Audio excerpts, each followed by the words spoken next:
এই মুহূর্তে যে খবরের দিকে আমরা চোখ রাখবো অবশ্যই জাতীয় রাজনীতির প্রেক্ষাপটে আমরা একটু চোখ রাখবো।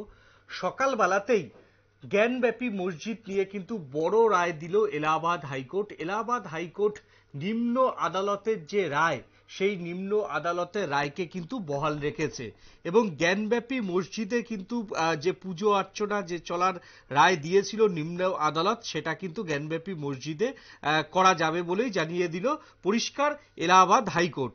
এবং এলাহাবাদ হাইকোর্ট তারা যেটা জানিয়েছে যে যেরকম ভাবে জ্ঞানব্যাপী মসজিদে পূজা অর্চনা চলছিল সেই পূজা অর্চনা চলবে এবং জ্ঞানব্যাপী মসজিদে বসকার যে তেখানায় হিন্দুদের পূজা অর্চনার অনুমতি দিয়েছিল বারাণসীর জেলা আদালত, এই সিদ্ধান্তকে চ্যালেঞ্জ করে হাইকোর্টে আবেদন করেছিল মসজিদ কর্তৃপক্ষ।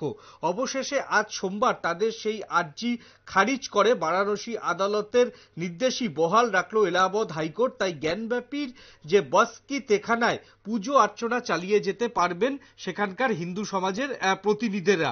বিষয়টা এই রায় আসার পর থেকেই কিন্তু ফের ভারতীয় রাজনীতিতে আবারও একটা বিতর্ক শুরু হয়েছে এবং সাধারণ মানুষের একাংশের অভিযোগ যে যত ভোট এগোবে ততই জ্ঞানব্যাপী মসজিদ নিয়ে কিন্তু যে হিন্দুত্বের ঝড়, সেই হিন্দুত্বের ঝড় কিন্তু বা মেরুকরণের রাজনীতি, সেই মেরুকরণের রাজনীতি করার চেষ্টা করছে বিজেপি।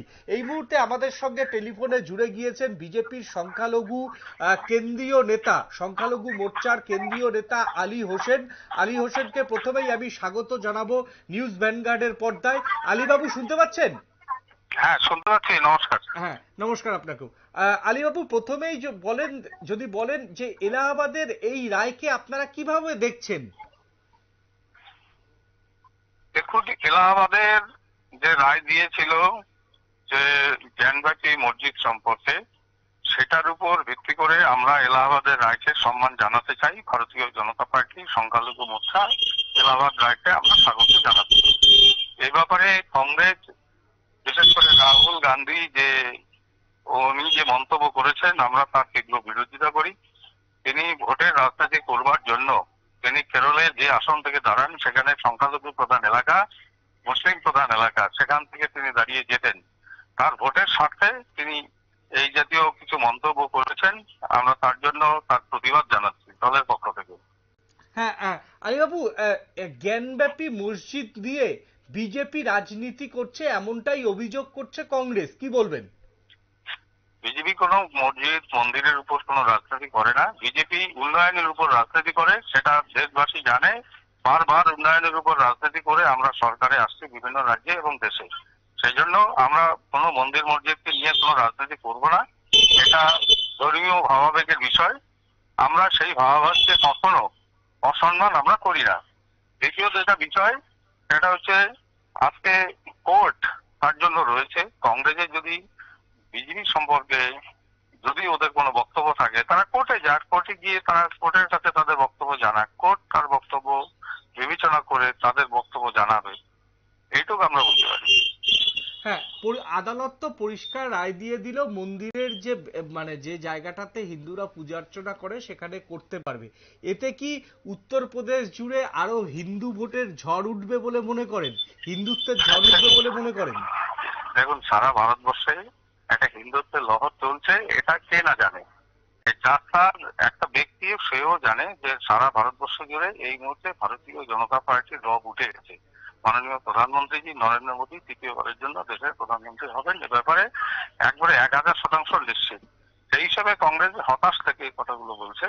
কংগ্রেসের এই কথাগুলো বলার অর্থ হচ্ছে ভোটের রায়কে অসম্মান করা। না, দেখুন, রাম মন্দিরের যে ভাবাবেগ, সেই রাম মন্দির কিন্তু প্রায় অধ্যায় শেষ। তারপর কি এবার জ্ঞানব্যাপীর যে এই যে রায়, সেই রায় নিয়ে কি আপনারা রাজনৈতিক হাতিয়ার করে প্রচার চালাবেন? অর্থাৎ হিন্দু ভোট, গোবলয়ের যেটা হিন্দু ভোট, যেটা আপনাদের মূলত ভোট ব্যাংক, যেটা আস্থার জায়গা, এই রায়ের পর কি আপনাদের বাড়তি হিন্দু ভোট টানতে সুবিধা হবে? দেখুন, যে রায় দিয়েছে এই রায় এবং আগামী দিনেও যত রায় আসবে সবগুলো ভারতবর্ষের মানুষের প্রতি ন্যায়ের উপর রায় হবে। সেই জন্য আমরা যেটা বলছি, এই রায়ে ভারতীয় জনতা পার্টি আমরা যেমন কি বলবো যে সম্মান করি, অপরদিকে অপরদিকে যে মহামান্য সুপ্রিম কোর্ট, মহামান্য হাইকোর্ট, এলাহাবাদ হাইকোর্ট, তারা যে বিবেচনা করে যে কথাগুলো বলছে সেই কথাগুলোকে তো আমাদের সম্মান করতেই হবে। এটাই আমাদের ধর্ম, এটাই আমাদের হলো মানে সংবিধানকে মান্যতা দেয়া। সুতরাং কংগ্রেস এগুলো নাও করতে পারে, কিন্তু আমরা বিজেপি এই রায়কে সম্মান এবং স্বাগত জানাই। ধন্যবাদ, ধন্যবাদ আলিয়া বাবু, ধন্যবাদ এতক্ষণ আমাদের সঙ্গে থাকার জন্য। আলু বাবুকে অনেক ধন্যবাদ। জ্ঞানব্যাপী মসজিদ নিয়ে যে এলাহাবাদ হাইকোর্টের রায়, সেই এলাহাবাদ হাইকোর্টের রায়ের পর কিন্তু গোবলয়ে যে হিন্দুত্বের ঝড়, সেই হিন্দুত্বের ঝড় অব্যাহত থাকবে বলেই মনে করছেন রাজনৈতিক মহলের একাংশ। এবং আজকের এই রায় বিজেপি রাজনৈতিকভাবে কিভাবে আগামী দিনে উত্তরপ্রদেশ, দিল্লি, গুজরাট সহ গোবলয়ের ভোটারদের কিভাবে প্রভাবিত করে, এখন সেটাই দেখার। এখন নিয়ে নেব ছোট্ট একটা বিজ্ঞাপনের বিরতি। বিজ্ঞাপনের বিরতির পর ফের আমরা অন্য কোনো খবরে আসছি। ততক্ষণ থাকুন নিউজ ভ্যানগার্ডের পর্দায়।